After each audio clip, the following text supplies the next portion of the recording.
नाही, 6 तारखेला चौंडीला बैठक होणार आहे. त्यात काही म्हणजे त्यात कुणी संदिग्धता नाहीये.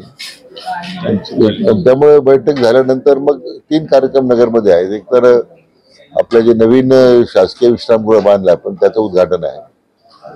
त्याचबरोबर भारतीय जनता पक्षाचं जे जिल्ह्याचं कार्यालयाच्या इमारतीचा शुभारंभ आहे कामाचा, त्याचंही भूमिपूजन आहे.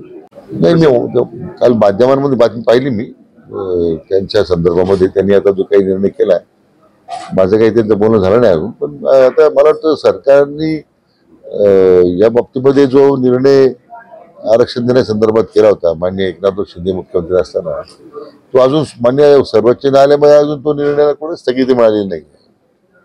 त्यामुळे मला वाटतं सरकारच्या प्रयत्नाला पूरक असंच काम जरंगे पाटलांनी करावं असं माझं त्यांना या निमित्तानं आव्हान आहे.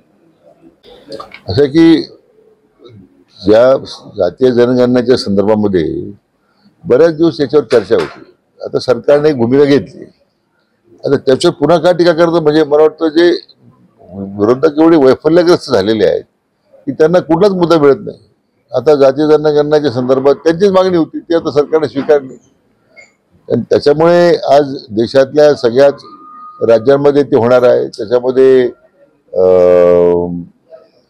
जो काही विशेष करून देशामध्ये जी घुसखोरी झालेली आहे ती सुद्धा मला वाटतं त्याच्यातून आपल्याला लक्षात येईल.